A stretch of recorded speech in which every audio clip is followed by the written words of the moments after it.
जय श्री कृष्ण। नमस्कार। श्रीमद् भगवत गीता के अध्ययन के संदर्भ में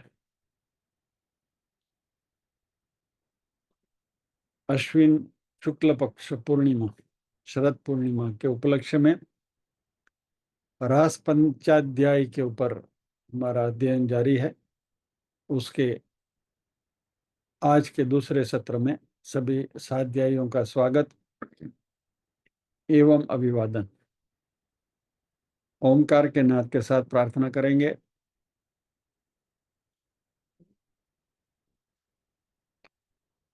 आ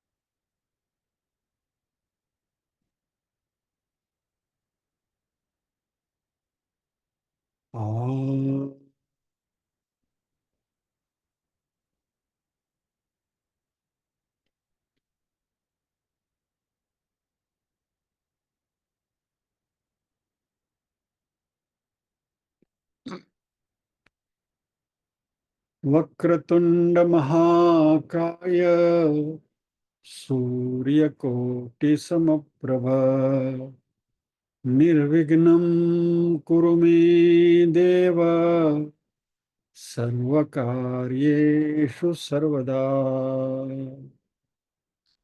या कुन्देन्दु तुषारहार धवला या शुभ्रवस्त्रावृता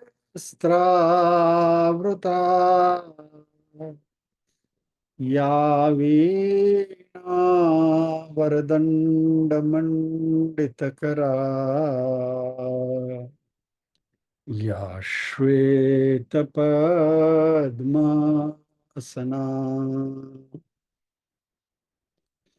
या ब्रह्माच्युतशङ्कर प्रभृतिभिर्देवैः सदा वन्दिता।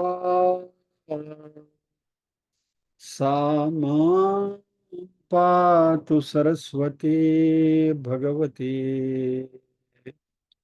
निःशेषजाड्यापहा। वसुदेवसुतं देवं कंसचाणूरमर्दनम् देवकी परमानन्दम् कृष्णं वन्दे जगद्गुरुम्। ॐ सहना भवतु सहनौ भुनक्तु सह वीर्यं करवावहै तेजस्विनावधीतमस्तु मा विद्विषावहै। ॐ शांति शांति शांति। यत्र योगेश्वर कृष्णो यत्र योगेश्वर कृष्णो तत्र पार्थो धनुर्धरः तत्र श्रीर्विजयो भूतिर्ध्रुवा नीतिर्मतिर्मम।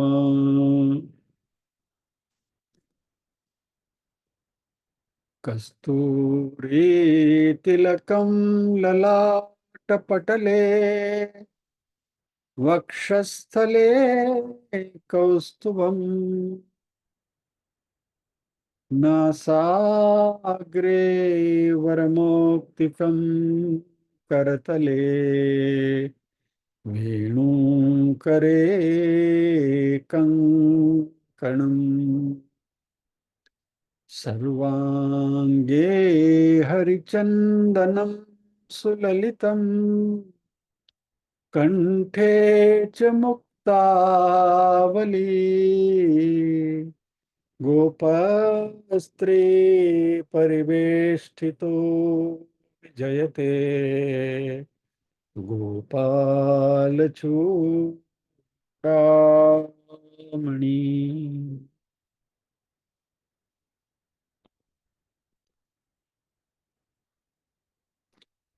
शरद पूर्णिमा के उपलक्ष्य में रास पंचाध्यायी के ऊपर हमारा अध्ययन जारी है। कल के सत्र में हमने उसकी थोड़ी पूर्व भूमिका देखी थी। आज इसी बात को आगे बढ़ाते हैं। हमने कल देखा कि भगवान श्री कृष्ण पूर्ण प्रेमावतार हैं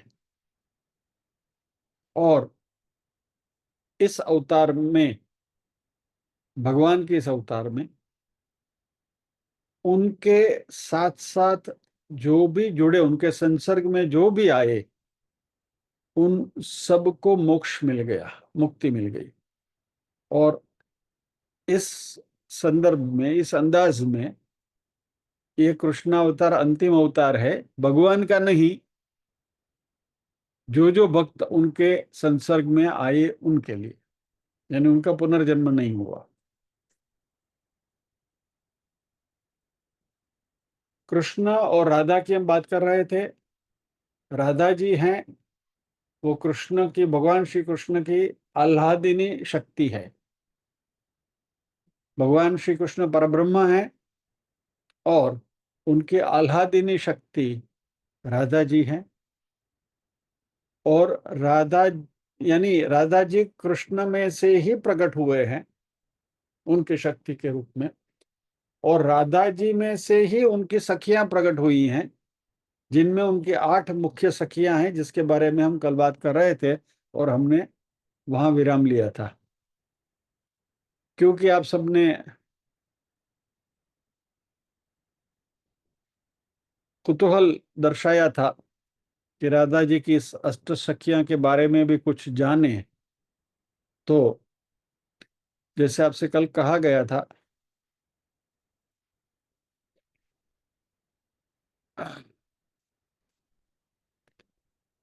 ललिता, विशाखा, चित्रा, इंदुलेखा, चंपकलता, रंग देवी, तुंग विद्या और सुदेवी, ये राधा जी की परम श्रेष्ठ सखी हैं।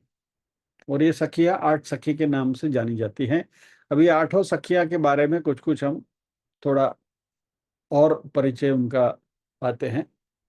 श्री ललिता जी जो हैं, वो राधा जी की सबसे प्रिय सखी हैं। और ललिता के जो अंग उपांग हैं, वह सुवर्ण के जैसे हैं, पीत वर्ण का सुगंधित द्रव्य के समान है, और मोर पंख के समान चित्र की गई, यानी कि मोर के पंख का जैसे कलर होता है वैसे रंगों की साड़ी पहनती है। और सभी सखियों में वह मॉनिटर है या तो गुरु रूपा है। यानी 8 सखियों की हम बोले कि मॉनिटर, 8 सखियों का जो क्लास है, तो उसकी मॉनिटर है ललिता जी, यानी उनकी गुरु रूपा है। और ये श्री ललिता जी इंद्रजाल में निपुण है। इंद्रजाल यानी कि मैजिक, फूलों की कला करने में, राधा माधव की कुंजलीला के लिए फूलों के सुंदर आभूषण तैयार करती हैं, चंदरबे तैयार करती हैं।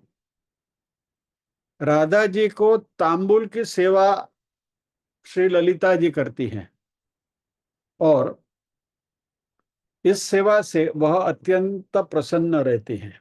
यानी राधा जी को तांबुल, पान का बीड़ा देना, ये श्री ललिता जी का सेवा का मुख्य अंग है।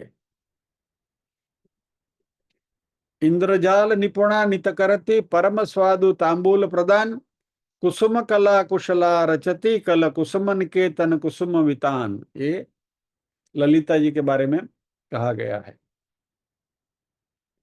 दूसरी सखी है उनकी विशाखा। विशाखा के जो अंग हैं वह सौदामिनी की यानी कि बिजली की तरह है, झबकती हुई। और वो साड़ी भी ऐसी ही पहनती है, जगरा मारती साड़ी पहने, मानो कि आकाश के जो सारे तारागण हैं वह उनकी साड़ी में सिमट गए हों। और पहले टिकी टिकी वाली साड़ी पहने ना, अबला वाली, जगमग जगमग जगमग था ना, वैसे जगमग जगमग साड़ी विशाखा जी पहनती है। और राधा जी के अंग में बेल बूटे की सजावट करती है, फूलों का सजावट करती है, सुगंधित अंगराग लगाती है, चंदन वगैरह सुगंधित द्रव्य राधा जी के अंगों में वह लगाती हैं। यह विशाखा जी का काम है। कर्पूरादि सुगंध द्रव्य युत लेपन करती सुंदर अंग, बूटे बेल बनाती रचती चित्र विविध रुचि रंग रुचि अंग प्रत्यंग। ये विशाखा जी का डिस्क्रिप्शन है। उसके बाद उनकी दूसरी सखी है चित्रा। चित्रा सखी है, उनके श्री अंग जो है वह केसर के समान है और ट्रांसपेरेंट सुंदर साड़ी धारण करते, कांच वर्ण की। हृदय में सुंदर भाव हैं उनके और करुणा से भरी हैं चित्रा। और राधा जी के वस्त्राभूषण और श्रृंगार की सेवा करती हैं। और चित्रा अनेक प्रकार की सांकेतिक भाषाओं को जानती है, यानी कि पशु पक्षियों की भाषाओं को भी चित्रा जानती है। विविध विचित्र वसन आभूषण से करती सुंदर श्रृंगार, करती सांकेतिक अनेक देशों की भाषा का व्यवहार, ये चित्रा के बारे में कहा गया है। चौथी सखी है इंदुलेखा। इंदुलेखा के अंगों की शोभा पीले रंग जैसी है। वह दाड़िम के जो दाने होते हैं वैसे लाल रंग की सुंदर साड़ी धारण करती है। इनके मुख पर हमेशा प्रसन्नता रहती है और उनकी प्रसन्नता और शीतलता चंद्रमा से भी बढ़कर है। और ये इंदुलेखा अपने नृत्य के द्वारा राधा माधव को प्रसन्न करती हैं। और व्रज की सबसे प्रसिद्ध गायन विद्या में निपुण गोपी है Indulekha. She is a musician. करती नृत्य विचित्र भंगिमा संयुत नित नूतन अभिराम, गायन विद्या निपुणा व्रज की ख्यात गोप सुंदरी ललाम। तो ये इंदुलेखा के बारे में बात हुई। अभी अगली सखी का नाम है चंपकलता। चंपकलता के जो श्री अंग हैं उसकी आभा चंपक पुष्प के जैसी सफेद है, श्वेत है। चंपक का जो फूल होता है वो सफेद कलर का होता है, तो उसका जैसा रंग है वैसे इनके रंग, इनके शरीर के अंग के रंग है।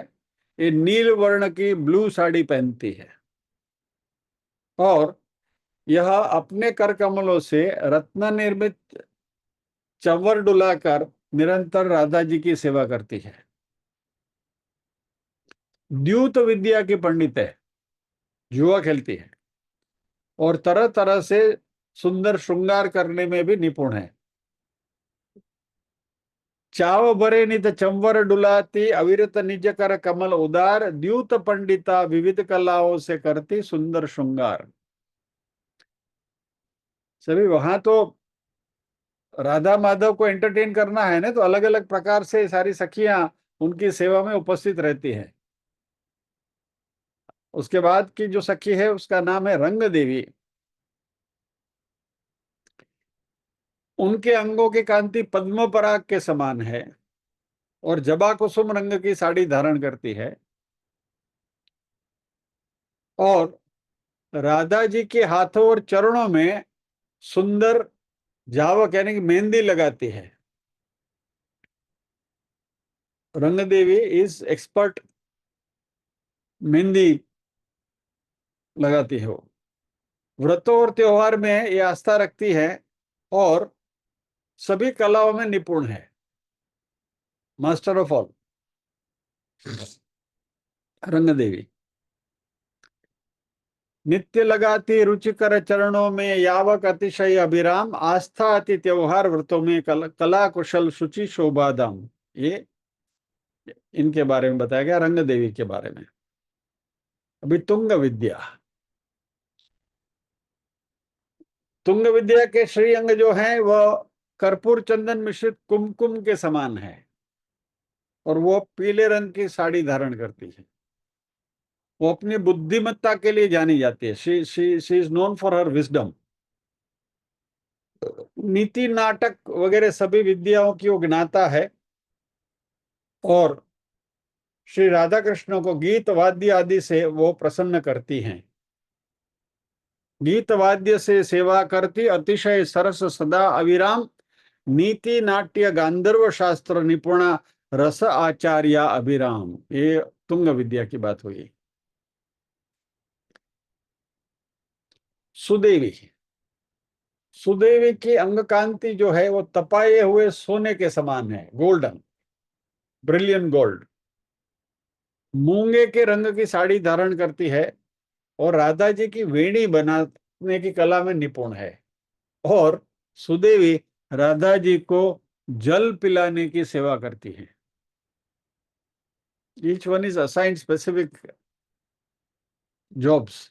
जल निर्मल पावत सुरभित से करती जो सेवा अभिराम, ललित लाडली की जो करती वेणी रचना परम ललाम। यह सुदेवी।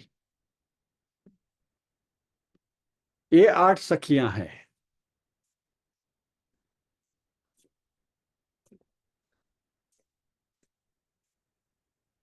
ललिता, विशाखा, चित्रा, इंदुलेखा, चंपकलता, रंग देवी, तुंग विद्या और सुदेवी।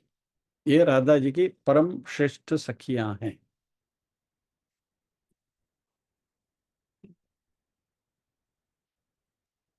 चलो अभी इसमें से आगे बढ़ते हैं।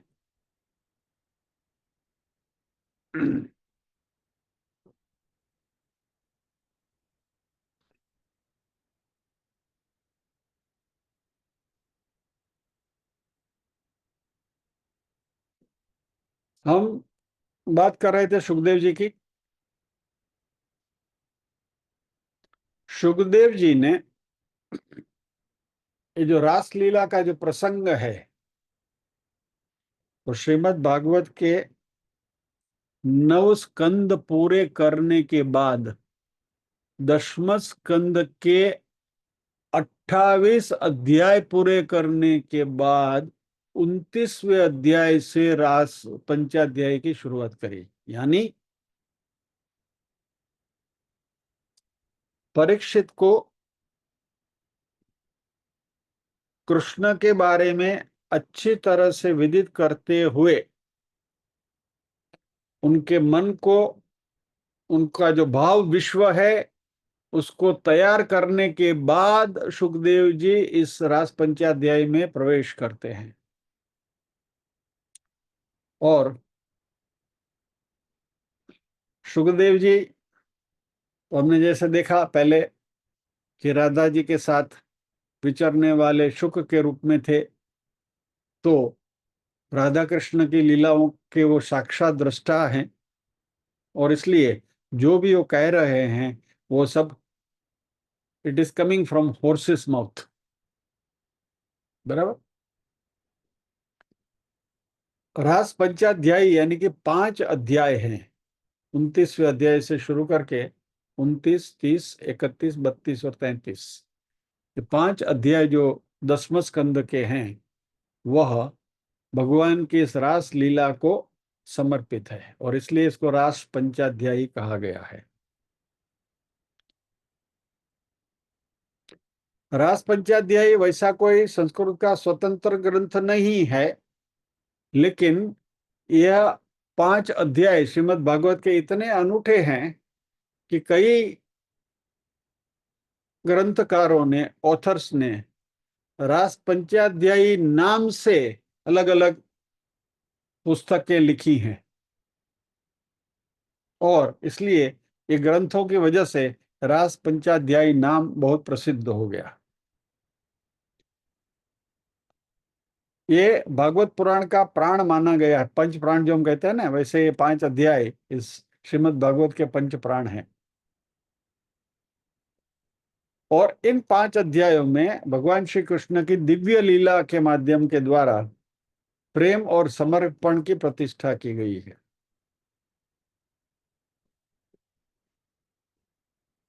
मजे की बात यह है कि रास पंचाध्यायी यदि आप पढ़ेंगे तो उसमें सुखदेव जी जो पूर्ण वैरागी है, उनके मुख से भगवान श्री कृष्ण और गोपियों की काम क्रीड़ा की बातें हैं। और ऐसा कहा जाता है कि रास पंचाध्यायी का जो व्यक्ति समझ पूर्वक तात्विक रूप से अध्ययन करेगा, वह काम के ऊपर विजय प्राप्त कर लेगा। यानी उसको काम के ऊपर विजय प्राप्त होता है। हालांकि रास पंचाध्याय में वर्णन काम क्रीड़ा का है, यानी दिव्य, इट्स ए सबलाइम लीला।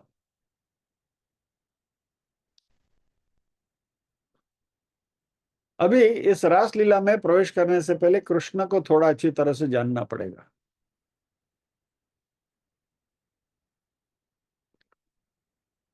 कृष्णावतार की सबसे बड़ी विशिष्टता यह है, अभी जो आप अभी ये जो बात आ रही है उसको जरा ध्यान से सुनिएगा, आत्मसात करने की कोशिश करिए।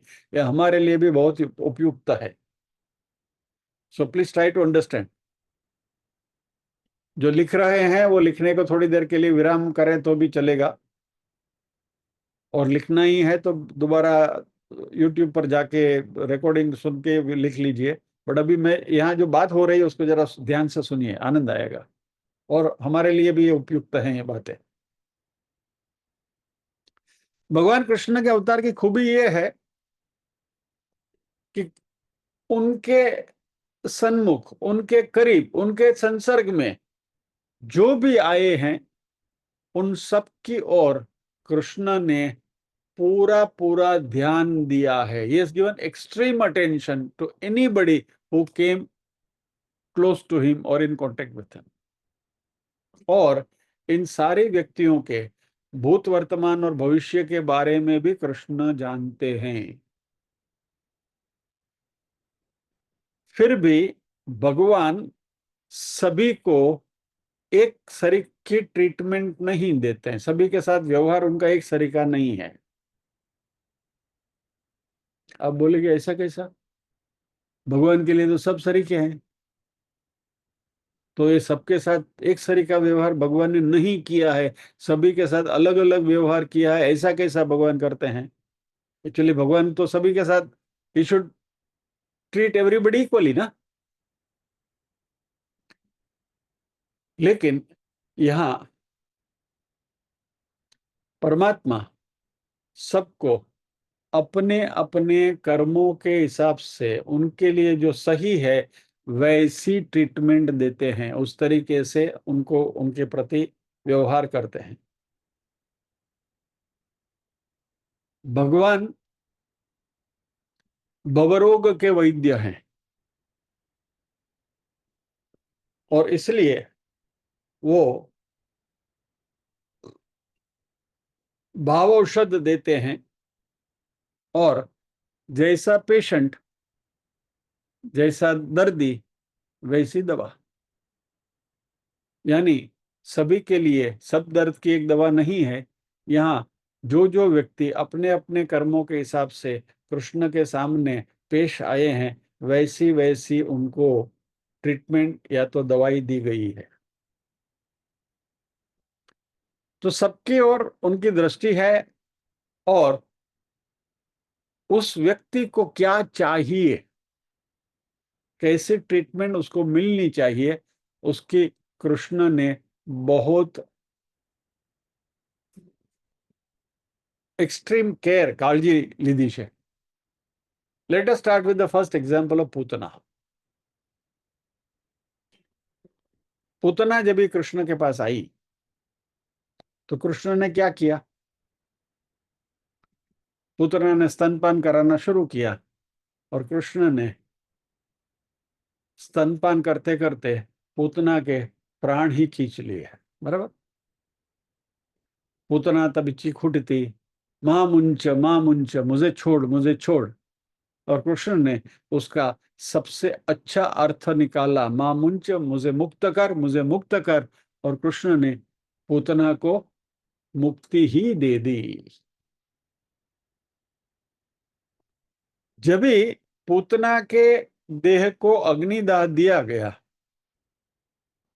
तभी कृष्ण तो बिल्कुल बाल स्वरूप में थे, तो वहां जो भी लोग उपस्थित थे उनको पता नहीं कि कौन थी, और सबको ऐसा लगा कोई राक्षसी आई थी और हमारे बच्चे के ऊपर कुछ जादू टोना कर रही थी। लेकिन जब ये पूतना के देह को अग्निदाह दिया गया, तो पूतना के जलते हुए देह में से एक अनूठी अजब प्रकार की सुगंध आ रही थी, एरोमा। क्योंकि उस समय पूतना भगवान कृष्ण में समा गई थी, और क्योंकि वो जीवात्मा का परमात्मा के साथ परमात्मा में विलय हो गया, इसलिए जब भी उसके देह को अग्निदाह दिया गया, तो इस देह जब भी जल रहा था तो उसमें से एक प्रकार की अनूठी सुगंध आ रही थी।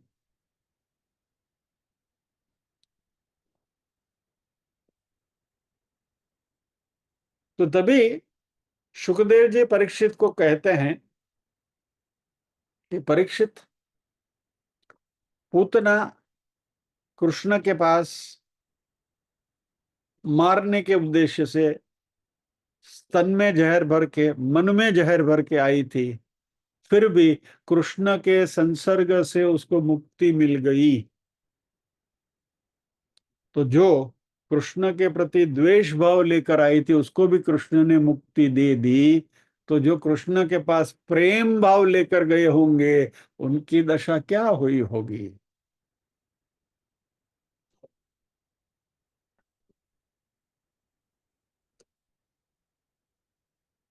अभी इस पूतना के बारे में थोड़ा और जानते हैं। शायद ये बात आपको पता होगी कि नहीं होगी, मुझे मालूम नहीं है, बट इंटरेस्टिंग फैक्ट है। ये क्यों पूतना ही क्यों आई, ये रहस्य है। पूतना को भी प्रभु के प्रति प्रेम था, हालांकि दिखा रही थी द्वेष, लेकिन मन में प्रेम था। और प्रेम वो कभी जागा, कभी उभरा। दो अवतार पीछे जाना पड़ेगा। वामन अवतार में जब भी प्रभु ने वामन अवतार लिया था और बलिराजा के यहाँ 3 चरण पृथ्वी लेने के लिए गए थे, और बलि के यज्ञशाला में जब भी उन्होंने प्रवेश किया और एक बटुक के स्वरूप में जब भी उन्होंने अंदर प्रवेश किए, इतने सुंदर लग रहे थे, he was looking so chubby, इतने आकर्षक लग रहे थे। और तभी वहां बलि राजा की पुत्री रत्नमाला बैठी हुई थी। रत्नमाला ने बलि की ओर देखा और मन में सोचा, इस बालक को देखते हुए मेरे स्तन में से दूध उभर कर आ रहा है। मुझे ऐसी प्रतीति हो रही है कि मैं इस बालक को अपना दूध पिलाऊं। I wish I have a chance to give him my milk. ऐसा रत्नमाला ने वामन को देखते हुए सोचा। वामन ने रत्नमाला की ओर देखा और कहा, मन में कहा, सोचा, अभी नहीं, एक अवतार मेरा ऐसा आएगा जब भी मैं तुम्हारा स्तनपान करूंगा, और जब भी मैं यह करूंगा तभी मैं तुम्हें मेरे अंदर समा लूंगा और ये रत्नमाला ही पूतना बनकर आई थी।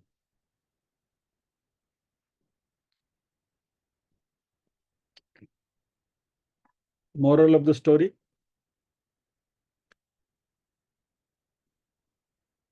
परमात्मा के प्रति हमारे मन में जो भाव उभरते हैं, परमात्मा की करुणा इतनी है कि वह हमारे मन के भाव को तथास्तु कहते हैं।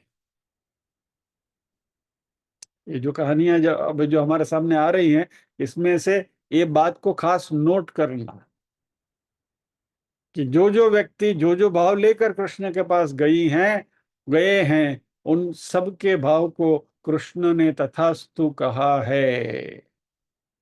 तो पहला एग्जाम्पल पूतना, रत्नमाला।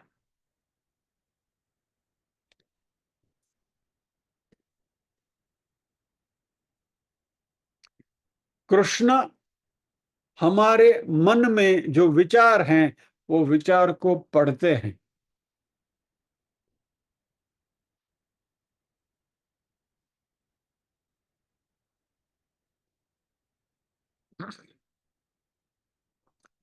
चलिए एक और प्रसंग देखते हैं।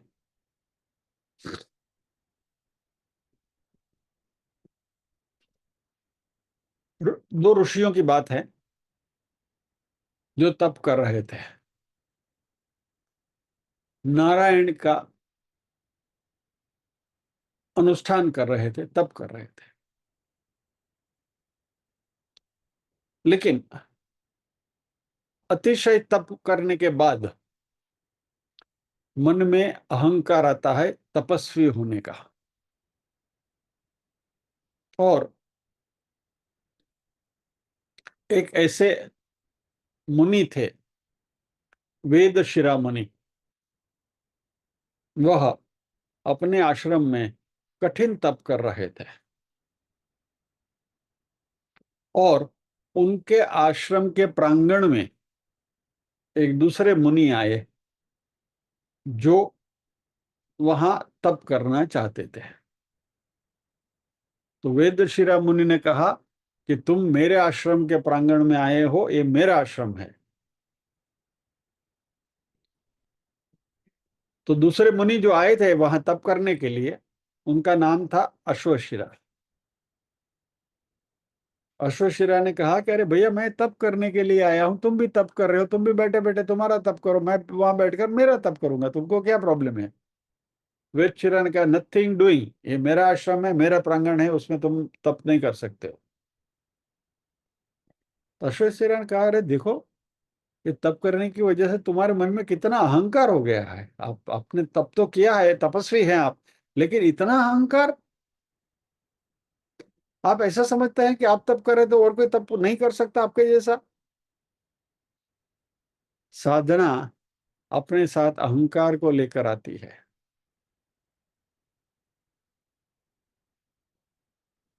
और एक खास बात समझनी है कि जब हम साधना करते हैं तो ये एरोगेंस नहीं आनी चाहिए। हम ज्ञानी हैं, हम तपस्वी हैं, हम साधक हैं, ये एरोगेंस हमारे में कभी भी नहीं आनी चाहिए, ये अहंकार नहीं आना चाहिए। क्योंकि जिसकी हम साधना करते हैं, जिसकी हम आराधना करते हैं, जिसकी हम उपासना करते हैं, वो तो देखते हैं, उनको पता है कि हम क्या कर रहे हैं। और वह परमात्मा ऐसी लीला करेंगे कि ये हमारा अहंकार को दूर करने के लिए कुछ ना कुछ लीला करेंगे। तो याद रखें, अध्यात्म के क्षेत्र में हम कितना भी आगे बढ़े, कितना भी ज्ञान प्राप्त करें, कितनी भी साधना करें, कितना भी तप करें, मन में अहंकार नहीं आना चाहिए कि मैं विद्वान हूं, मुझे इतना आता है, मैं ये कर सकता हूँ, मुझे मालूम है। Nothing doing. और ऐसा करने गए तो भगवान कुछ ना कुछ लीला करके आपका अहंकार तोड़ेंगे। ये बात भी पक्की है। तो अभी वेदशिरा, अश्व, इनको कहते हैं तुम्हें यहाँ नहीं बैठना है, मेरे आश्रम में बैठकर तप नहीं कर सकते, अश्वशिरा को कहते हैं। अश्वशिरा कहते हैं, वेदशिरा मुनि, तुम्हारे में इतना अहंकार आ गया है, तुम अहंकार के विष से भर गए हो, और मैं तुम्हें श्राप देता हूं कि तुम एक विषैले सर्प का जन्म लोगे। You will become a poisonous snake. श्राप, तपस्वी मुनि का श्राप। तो वेदशिरा भी गुस्सा आ गया उनको, अश्वशिरा ने श्राप दिया उसको ये बनने का। तो वेदशिरा ने भी उसको श्राप दिया कि मैं भी तुमको श्राप देता हूं, तुम कौवा बन जाओगे।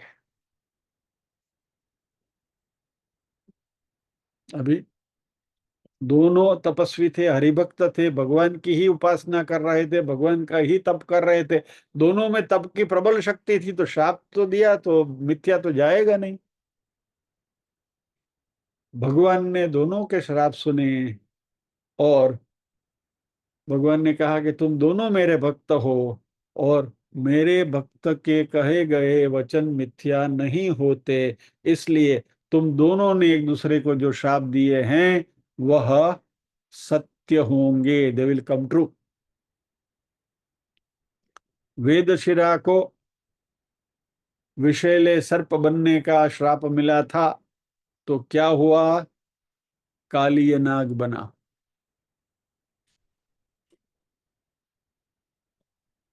और अश्वशिरा जिसको कौवा बनने का श्राप मिला था, वो क्या बने? काकभुशुंडी बने, जिन्होंने गरुड़ जी को रामायण की बात सुनाई, रामचरितमानस काकभुशुंडी की। तो भगवान जिनकी हम उपासना करते हैं वह सब देखते हैं, और जो भी भाव हमारे मन में हैं उस भाव की परिपूर्ति करते हैं। तो वेदशिरा मुनि में इतना जहर भरा हुआ था, तो भगवान ने कहा कि मैं कुछ न कुछ तो लीला करूंगा और तुम्हारे जहर को निकालूंगा। और कृष्ण ने कालिय दमन जो किया, उसका विष निकाला, और कालिय नाग को मोक्ष दिया। कृष्ण के संसर्ग में आया, खत्म, मोक्ष।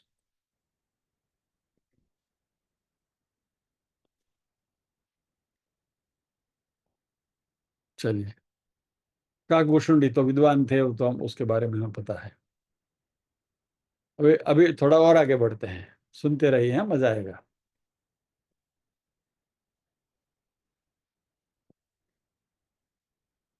रामावतार में जब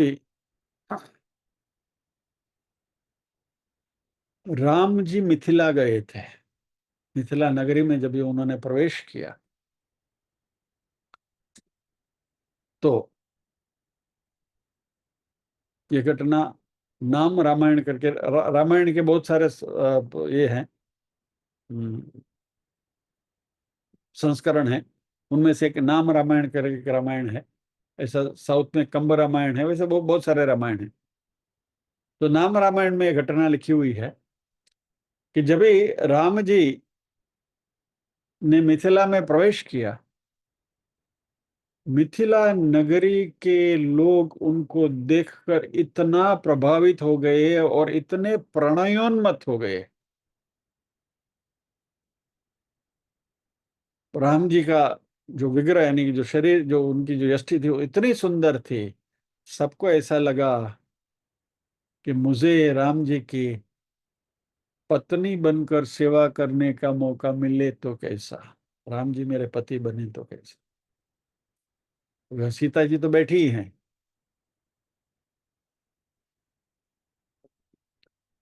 उनका इंतजार करते हुए। लेकिन मिथिला के सभी नगरजनों को ऐसा लगा, अरे वाह क्या सुंदर स्वरूप है, उनकी सेवा करने के हमें हमें मौका मिले। साक्षात मन्मथ कामदेव ही है, ऐसा समझ लो, ऐसा स्वरूप।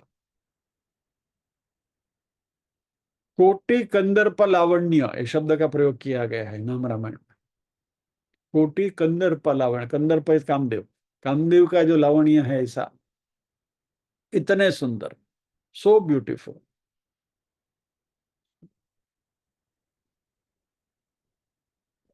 अभी आप आपके मन के भाव को दुनिया से छुपा सकते हो, लेकिन परमात्मा से नहीं।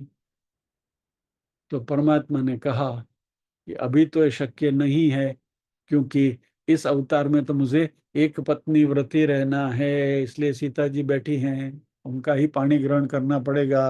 रामावतार में आप सबकी इच्छा अधूरी रहेगी, लेकिन मेरे एक अवतार में तुम्हारी ये इच्छा मैं पूरी करूंगा, और आप सब मेरी सेवा करोगे, और मेरे साथ मेरे संसर्ग में रहते हुए तुम सबको मुक्ति मिलेगी। और ये मिथिला नगरी के नगर जनों में जो ये भाव प्रकट हुआ था, ये सब कृष्णावतार में गोपी बनकर वृंदावन में आए।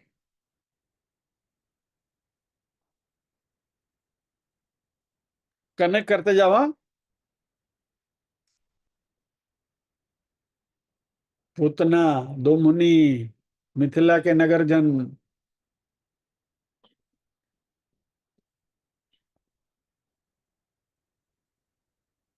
ये सब कॉन्टेक्स्ट इसलिए दे रहे हैं कि पूरी रासलीला की पूर्व भूमिका हम तैयार कर रहे हैं। तो इवेंचुअली रासलीला में जितने भी लोगों ने प्रवेश पाया था, ये सबके मन में एक तीव्र इच्छा थी कि मैं कृष्ण के करीब रहूं, कृष्ण के संसर्ग में रहूं। और ये एक ही पैरामीटर है कृष्ण को पाने का, तीव्र इच्छा, deep desire, burning desire, I want to be with him, मुझे कृष्ण चाहिए, मुझे कृष्ण के पास रहना है। मैंने शुरुआत में आपसे कहा था कि ध्यान से सुनिए सारी बातों को, ये हमारे लिए भी उपयुक्त है।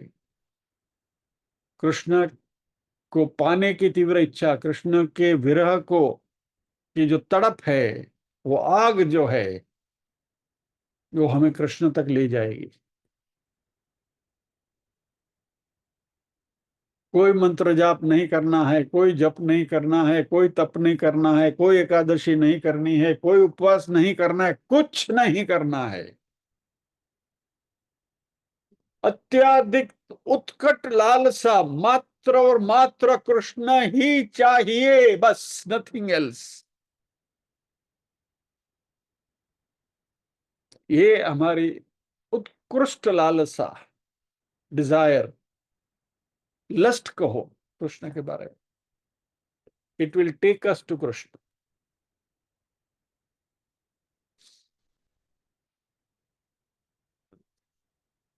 रामावतार में जब भी राम जी को विश्वामित्र जी अरण्य में लेकर गए थे ऋषियों का संरक्षण करने के लिए, तभी राम और लक्ष्मण जी भी अरण्य में गए थे। और जब भी ऋषियों ने राम को देखा, तो सभी ऋषि तो, और राम की एक मार्दवता, एक छटा उनकी थी, एक मदमस्त हाथी की तरह राम जी चल रहे थे। उनकी जो एक आभा थी, उनकी एक प्रतिभा थी, तो सबको ऐसा लग रहा था ऋषियों को, काश मैं भी उनके साथ चलूं, मैं भी उनके संसर्ग में रहूं, मैं भी देखूं तो सही कि उनके साथ चलने में कैसा फील होता है। मान लीजिए कि हमारे प्रधानमंत्री आ गए, नरेंद्र मोदी, बराबर, तो हम सब सोचेंगे चलो चलो चलो, एक दो मिनट भी उनके साथ, एक 10 सेकंड भी उनके साथ हम हो लेते हैं, तो एक प्रकार का एक करंट आ जाता है। तो ये तो साक्षात परमात्मा राम जी स्वयं। लेकिन ऋषियों का तभी उनका जो धर्म था, यज्ञ यागादि वगैरह करना था, इसलिए ऋषि अपनी वो इच्छा की परितृप्ति नहीं कर सके राम जी के साथ होने की। तो परमात्मा ने उनके मन का भी वो भाव है वह पढ़ लिया और कहा कि इस अवतार में तो नहीं, लेकिन अगले अवतार में आप सब गोपिका के स्वरूप में मेरे साथ रहोगे और मेरे संसर्ग में रहोगे।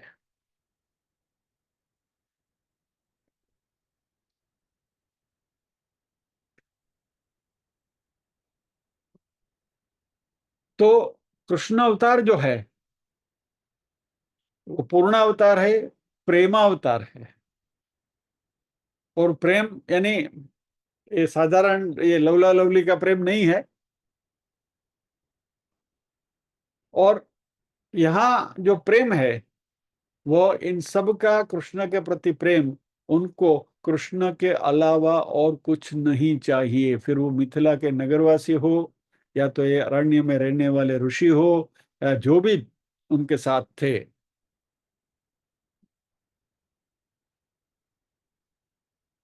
उन सब को ऐसा लग रहा था कि हम कृष्ण के साथ हो लें। तो one set of people Mithila नगरी वाले, अनदर सेट ऑफ पीपल ये अरण्यवासी ऋषि रामावतार के। अभी थर्ड सेट जो एक अनूठा सेट है,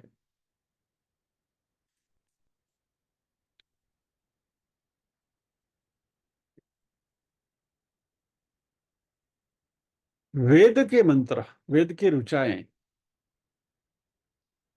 वेद की ऋचाओं की अपनी आकृति होती है और वेद के मंत्र ने एक बार मिलकर दे हैड मीटिंग्स और उन्होंने आपस में चर्चा करी कि भाई हम सब मिलकर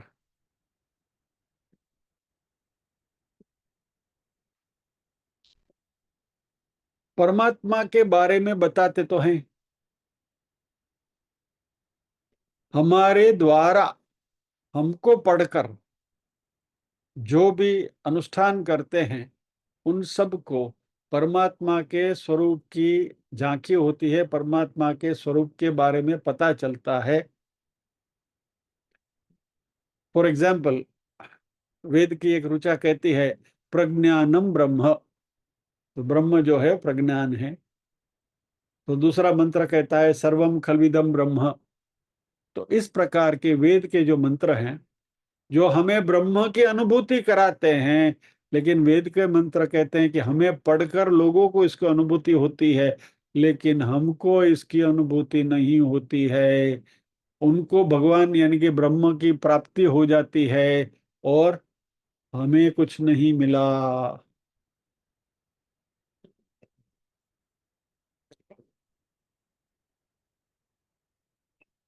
तो इनको ऐसा लगा कि जो बात हम दूसरों को कहते हुए उनको ब्रह्म की अनुभूति कराते हैं तो हमको इसी ब्रह्म की अनुभूति कब होगी।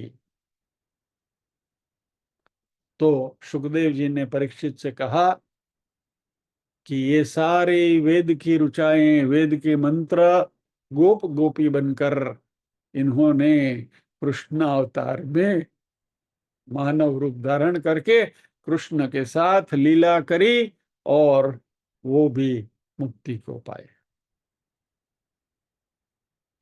कृष्ण के साथ जो भी इच्छा लेकर आप गए हैं आपकी इच्छा की परितृप्ति हुई है। फिर आप काम लेकर गए लस्ट, फिर भी आपका स्वीकार करते हैं। क्रोध लेकर गए आपका स्वीकार करते हैं। भय से गए आपका स्वीकार करते हैं। स्नेह लेकर गए आपका स्वीकार करते हैं। सुहृदयता लेकर गए आपका स्वीकार है। और सुखदेव जी ने सभी का उदाहरण दिया है। स्नेह सुदामा, मुक्ति मिल गई। सुहृदता, सुहृदयम, deep love for Krishna. Draupadi, बहन के रूप में कृष्ण को उन्होंने किया, सुहृदयता बताई।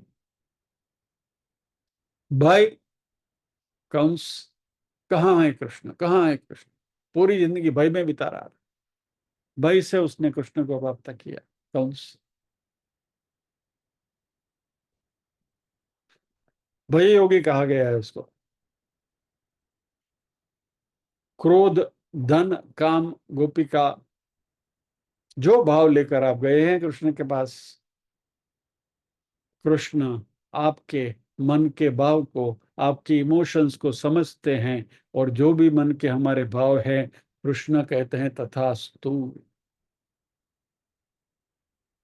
गुस्सा है, फ्रस्ट्रेशन है, लस्ट है, ग्रीड है, जो भी है मन में, वो भाव आपको मात्र सांसारिक चीजों के प्रति या तो सांसारिक व्यक्तियों के प्रति रखने के बजाय उसी भाव को कृष्ण की ओर मोड़ दो। आपके मन में किसी के प्रति घृणा है,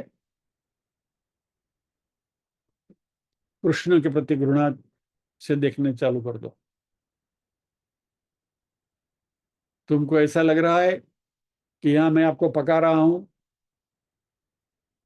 मुझे भूल जाओ, कृष्ण को पकड़ लो। अरे ये क्या पका रहा है यार, इसको बिठा के मेरे सामने काली पीली, एक एक घंटा कुछ बोर कर रहा है। हे कृष्ण, ऐसे सजा मेरे को क्यों देता है? बोलो कृष्ण को कंप्लेन करो ना, सुनेगा।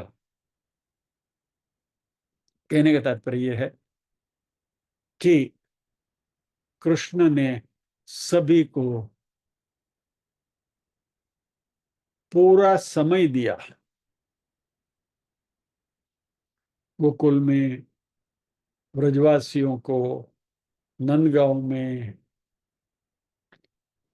और वृंदावन में कृष्ण के बहुत सारी लीलाएं वृंदावन में हुई हैं। इस वृंदावन की हमें बात करनी है, लेकिन अभी नहीं, कल।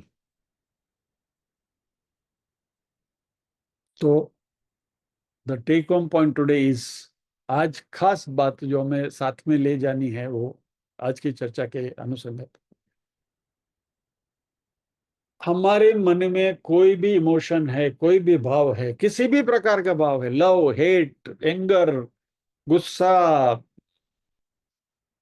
क्या कहें, ग्रीड, लोभ, काम, क्रोध, लोभ, मोह, मद, मत्सर, सब कुछ जो भी है आपके पास, सब कुछ कृष्ण को अर्पण कर दो। यत यत कर्म करोमि तत्तकिलम संबोधन, या तो कायेन वाचा मनसेन्द्रियर्वा बुद्ध्यात्मना वा प्रकृति स्वभावात् करोमि यद्यत सकलम परस्मै नारायणाय ते समर्पय। क्रोध है, नारायण को समर्पण करो। लोभ हुआ, नारायण को। लोभ किसके लिए? नारायण के लिए। मुझे नारायण तू चाहिए, और चाहिए, और चाहिए, और चाहिए, लोभ। काम, कामना, कृष्ण चाहिए। क्रोध करना है, कृष्ण की ओर करो।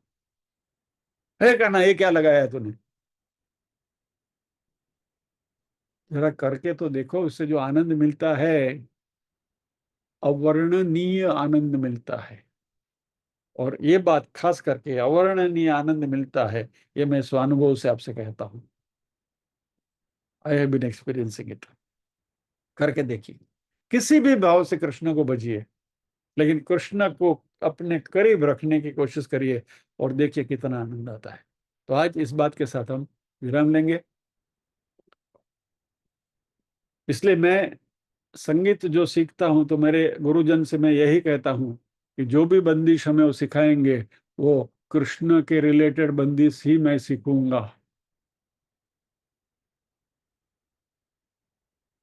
और इसका आनंद कुछ अलग ही है। एनीवे, तो इस बात के साथ आज हम विराम लेते हैं। आइए प्रार्थना करेंगे, कल वृंदावन की बात करेंगे।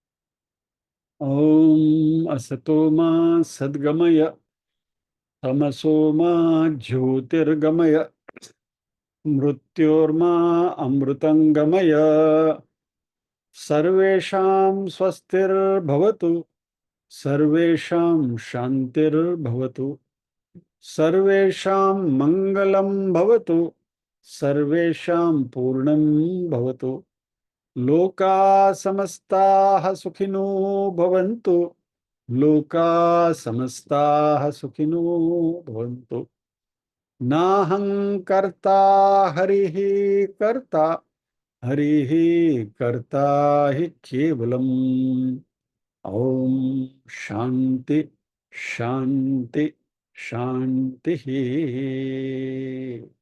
सभी के हृदय कल में विराजमान परम कृपालु परमात्मा को वंदन करते हुए आज के सत्र को विराम देते हैं। इसी भाव को संजोते हुए कल फिर मिलेंगे। जय श्री कृष्ण।